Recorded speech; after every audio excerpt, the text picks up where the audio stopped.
जगदम्बिके अम्बालिके नमानयति कश्चन ससत्यस्वकः सुभद्रिकां काम्पीलवासिनीं। नमस्कार, आज आपके साथ मैं एक छोटी चर्चा कर रहा हूँ। एनर्जी, फ्रीक्वेंसी एंड वाइब्रेशन, इन तीनों का संगम और जो प्रत्यक्ष अनुभव मुझे हुआ है उसे मैं आप लोगों के साथ शेयर कर रहा हूँ कुछ दृश्यों के साथ। देवराड़ा चमोली जनपद के माँ भगवती नंदा देवी राजराजेश्वरी के मंदिर के प्रांगण में हो रही कृष्ण लीला देखकर जो मुझे अनुभव हुआ, वाइब्रेशन, फ्रीक्वेंसी और एनर्जी का, मैं वही आपको बता रहा हूँ। यहाँ पे ये कृष्ण लीला चल रही है।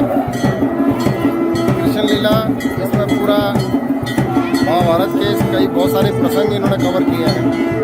बड़ी रोचक शैली में, अद्भुत शैली में, नाट्य कला की तरह और संगीत के साथ जो है इनकी बहुत ही अद्भुत प्रस्तुति है।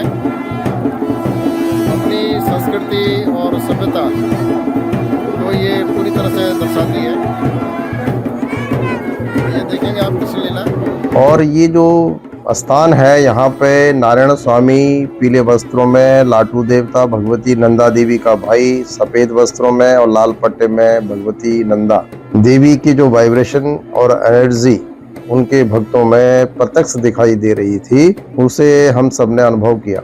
इस गांव में 5000 वर्ष पुराना नारायण मंदिर भी है जो अब पुरातत्व विभाग के संरक्षण में है। और यह लीला हमारी वैदिक संस्कृति, संस्कार और इतिहास को उजागर करती है। आज की फिल्मी जगत से अच्छा इस तरह की लीलाएं हैं जो हमारे अंदर एक चेतना पैदा करती हैं। यहाँ पे सूक्ष्म जगत के देवी देवता और स्थूल जगत के मनुष्यों का परस्पर मिलन और अनुभव देखने में आता है।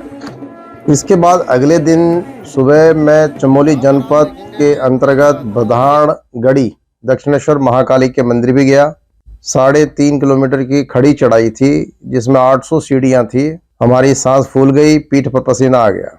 शॉर्टकट के चक्कर में हमने दुर्गम रास्ता चुन लिया और किस तरह से हम ऊपर चढ़े इसकी भी तस्वीर आपको दिख रही है। बधानगढ़ गढ़ी टॉप हिल है, ये सबसे ऊंची चोटी है और इस चोटी से आप पूरा गढ़वाल कुमाऊं को देख सकते हो। महाकाली दक्षिणेश्वर का सिद्धपीठ है ये क्षेत्र और यहाँ पे ये पूरा का पूरा क्षेत्र दिखाई देता है गढ़वाल का।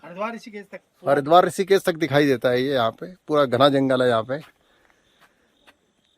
बादल घिरे हैं, नहीं तो बर्फ दिखती है, नहीं तो पूरा पहाड़ हिमालय जो है, इसमें पूरा हिमालय पूरा नजर आता है। इसके बाद अगले दिन मैं लोहा जंग में गया जहाँ भगवती कुछ घंटे के लिए विश्राम करती है। यहाँ पर बहुत बड़ा मेला लगता है। माँ भगवती नंदा क्रूड मायके से और अपने ससुराल कैलाश क्षेत्र वैदनी बुग्याल को जाती है। इसी बीच जो पड़ाव आते हैं उनमें से एक पड़ाव ये है। मुंदोली में कुछ समय विश्राम करती है और यहाँ पर भक्तों की अपार भीड़ जुट जाती है। सब लोग माँ भगवती को अपनी अपनी तरफ से भेंट चढ़ाते हैं। ठीक वैसी मनस्थिति रहती जैसे अपनी बेटी को विदाई करते समय रहती है।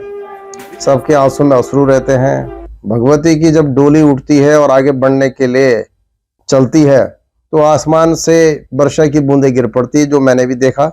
और ऐसा लगता था जैसे कि आसमान भी भावुक होकर अब अश्रुपात कर रहा हो। और ये हमेशा ही होता है। वहाँ के लोग बताते हैं कि जब भी डोली उठती है तो बरसात आती है।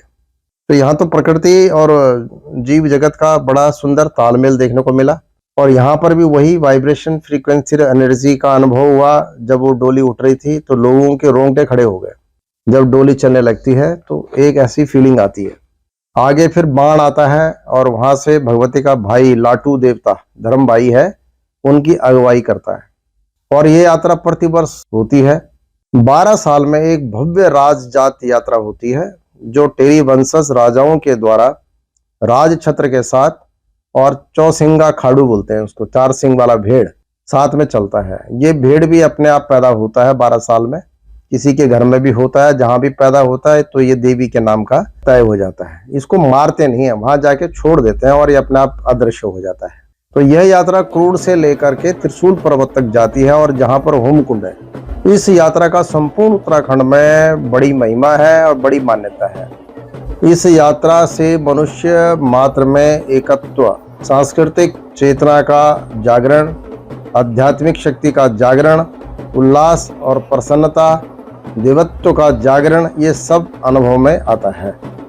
वापस लौटते वक्त हम घोड़ाखाल मंदिर गए। ये मंदिर समुद्र तल से 2000 मीटर की ऊंचाई पर है। घोड़ाखाल वर्तमान में ग्वेल देवता, ये घंटियों वाला मंदिर के नाम से जाना जाता है। ग्वेल देवता गढ़ी चंपावत के अवतारी देवता, सर्वफलदायी देवता, न्यायकारी देवता के रूप में प्रतिष्ठित हैं। इनकी बहुत सी कथा कहानियां सुनने को मिलती है। ग्वेल देवता के दर्शन के बाद हम दिल्ली पहुंच गए और इस यात्रा में मैंने प्रत्यक्ष सामूहिक श्रद्धा विश्वास से उत्पन्न देवीय ऊर्जा का कंपन, देवीय फ्रीक्वेंसी का अनुभव प्रत्यक्ष में किया। ओम नमः चंडिकाय।